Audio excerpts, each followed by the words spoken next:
Yes people, what's going on? Welcome to AdamMcKola TV. We are back with another video and I cannot wait for this weekend midday UK time. Manchester United will be in action against Leeds United. I'll be back at Old Trafford. I've been saving myself. The last game I was at Old Trafford, I was celebrating Scott McTominay's late goal to seal a 2-0 win against Manchester City. Yes, the last time I was at Old Trafford, Man United beat Man City 2-0. Anthony Martial was banging in the goals left, right and centre. Now Man United are still pretty good, but Martial's goals have dried up for sure. And I can't wait to be back at Old Trafford this weekend on Saturday, and maybe that's what Tony Marshall needs. He needs me back in the stadium cheering him on to score another goal. I can't wait to be there. I didn't really want to go to one of the pre-season games because I didn't want to ruin that feeling of being back, full house, Old Trafford, Man United against Leeds in the Premier. Oh mate, I'm so excited for this game.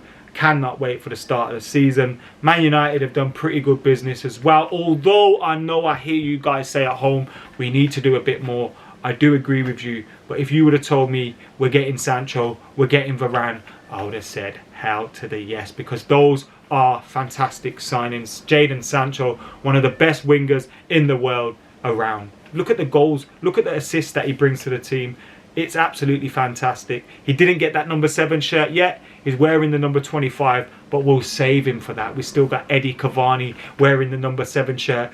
Obviously, he's not at the club, so he's not going to be there this weekend for his first game in front of a packed house at Old Trafford.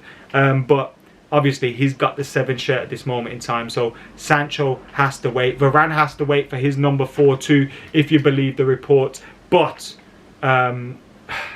Raphael Varane being a Man United player, and you hear he could be involved in the match day squad because he's knocking on Ollie's door saying, yo, I know I've just arrived, I know I've just come out of quarantine, but get me in this squad. I want to be there straight away. Now we might not start, we'll talk about that later. You guys can get your predicted 11s in the comments below as well. But Raphael Varane joining the team, he's an elite supreme centre back, a quality partner for Harry Maguire, and I can't wait to see him in the red of Manchester United. So it has been a good summer so far, but it could be even better. If we were to rate this summer by out of 10, we're saying 7.5. To push it to a 9 and a 10, we need that central midfielder. We need that number 6 that can sit there behind the likes of Pogba, the likes of Bruno, the likes of Donny van der Beek, and just sweep things up. Like a Matic in his prime, if only we had a time machine. So we know we need that.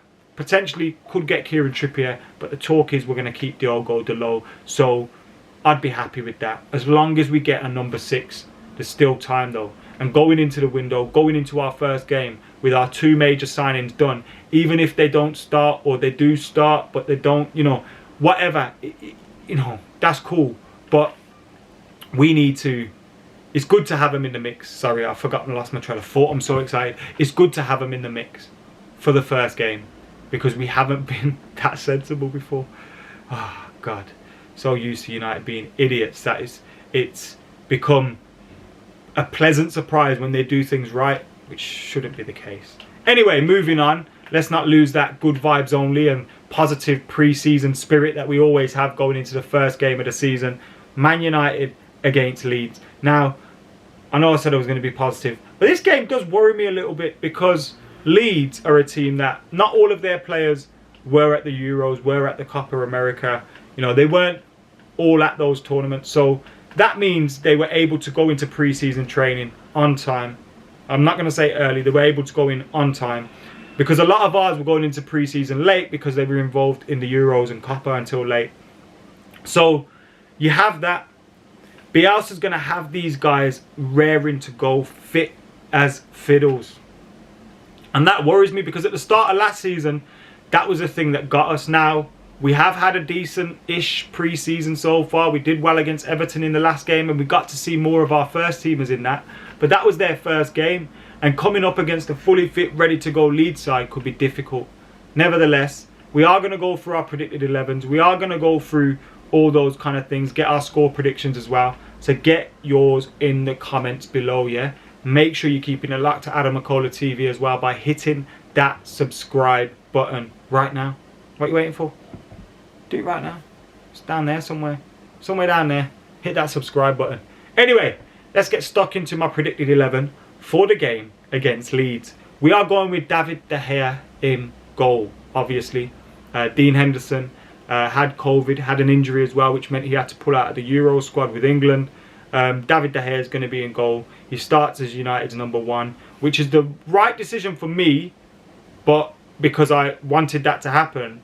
But I'm also able to acknowledge that he's a little bit lucky because maybe, you know, if Henderson's fit, De Gea's on the bench. But De Gea, he starts this game. Then I've got Wan-Bissaka at right back. Obvious choice. He didn't go to the Euros. He's had a pretty full pre-season. He's ready to go, or much more ready than anybody else in the team. And he's our #1 choice right back. So get Aaron Wan-Bissaka in the mix. There you go. There. Then I've got Lindelof at centre back. So no Raphael Varane coming in today. I've got Lindelof and Harry Maguire as our centre halves, with Luke Shaw as that left back. Now we didn't, obviously he's back in training and all those kind of things. I'm hoping there's no, you know, reoccurrence of that potential injury that he had picked up for England. Luke Shaw in there straight away, get him in the mix. And whilst, you know, some of these lads have returned late from the Euros, what's good about that is because whilst they would have been on holiday, it's not been like a 6-week holiday. It's been a couple of weeks, you know what I mean? So getting them back match fit won't be that hard as if they would have had 6-7 weeks off. Luke Shaw in there. Then I've gone with, in the midfield, Matic sitting there with Van der Beek and Bruno ahead of him. Hopefully we go with the 4-3-3 from the offset. Matic, Van der Beek and Bruno there. On the left, you'd have to, like, I'd love to see Sancho start a game straight away, but it's not going to happen, is it? So you're looking at one of Elanga, James, or potentially Pogba, who played there a lot last season and played against Everton. I think Ollie will go with James, who started against Everton in the last pre-season game. But I would go with Elanga because I think he's earned a chance. And I don't think there's much difference there, which is mental. But I'd go with Elanga. I don't think it's a risk when your only other option is a maybe not fully fit Paul Pogba and Daniel James. I'd go with Elanga. What about you guys? Let us know in the comments below. Then on the right, got Mason Greenwood. Obviously Jadon Sancho just returning to training this week, so maybe not ready to start a game yet. I imagine he will come off the bench though, because this will be his first kind of minutes. So it's kind of like pre-season for him at the moment, unless we've had a behind closed doors game, which I'm unaware of. But Mason Greenwood on the right, he's looked pretty good in pre-season too, so it doesn't make sense to like risk anything. And then I've gone with Anthony Martial through the middle. So you've got Martial, Greenwood, Elanga in those front three positions. Bruno, Van der Beek, Matic just behind him. Luke Shaw, Maguire, Lindelof, Wan-Bissaka and David De Gea. That is my 11 for this game. Get your 11s in those comments below. Now, as I said, I am expecting a difficult game in this one, but I am expecting United to just get over the line. I'm going to go for a Manchester United 2-1 win. Again, get your predictions in the comments below. Make sure you're keeping it locked as well. We have reaction after the game against Leeds. We'll have loads more content coming up as well. I've done a squad report recently, which will be out soon. So make sure you're checking that out. We'll have reaction to the Leeds game and loads of other stuff coming up. So keep it locked to AdamMcKola TV. Until next time, I'm out of here.